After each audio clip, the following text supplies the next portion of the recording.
Today I'm going to talk to you about getting expectations right. Our indices are at the all-time highs or very close to that, but most investors have 6-month returns which barely reflect the indices. The reasons are that we chose to invest outside the index because we wanted to have higher returns in our portfolios. We did have higher returns over a 2-year window prior to January 2018. But the last 6 months have seen the Nifty and the Sensex go higher while our portfolios probably have not been matching that performance. This is not unusual. As an investor, one should decide whether he is going to continuously race with the index or he is going to set clear return expectations for himself. My personal philosophy is to not worry too much about the index or the Nifty, but to ensure that we get decent returns over a long period of time by taking risks aligned to our own risk appetite. This would mean that I would possibly outperform the index for very long periods of time, and when the index is going up like we have seen in the recent months, I wouldn't bother too much about near-term performance. Instead, I would continue to make investment actions which are aligned to my investment beliefs, my investment philosophy, and those choices would continue to receive my investment attention. The intent is that whenever these companies start delivering better performance or are seen differently by the market, my returns would again ascend and regain value. This approach has worked very well and returned very well over extended periods of time.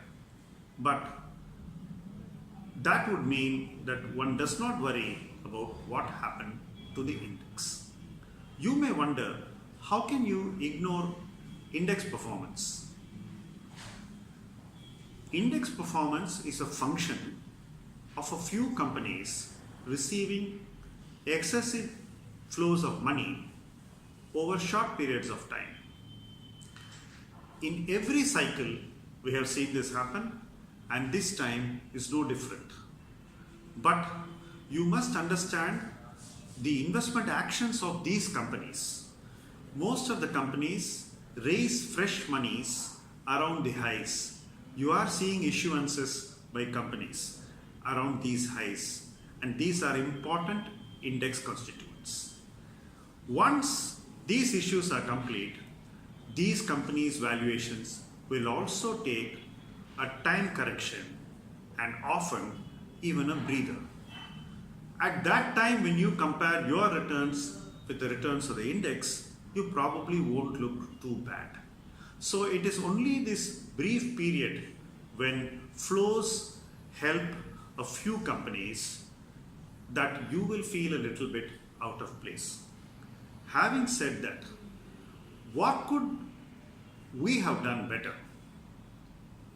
The only thing investors who invest outside the index or the Nifty can hope to do better is to sell overvalued investments or themes when there is a frenzy in them.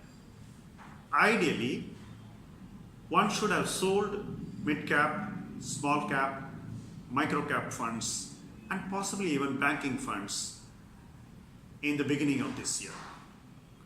Most of us have managed to do that in decent proportion. So there really isn't nothing that we could have done to catch this index move. But there is something that we need to do, and that is to align our investments towards the investment performance that the markets will see post elections of 2019.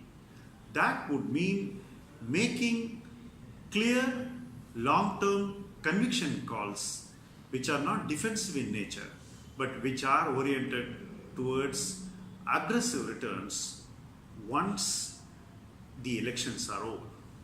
This would mean that we should prepare for some near-term pain when we take high conviction in some stocks or funds where the market lacks conviction. But that is the only way we can raise our investment performance over the next 2 years. So one should set lower near-term expectations of returns, consciously make choices which will work over a 2-year window, and that would be the best thing that we can do right now. Getting expectation right is all about choosing to do what others are hesitant to do and doing it right. Thank you very much.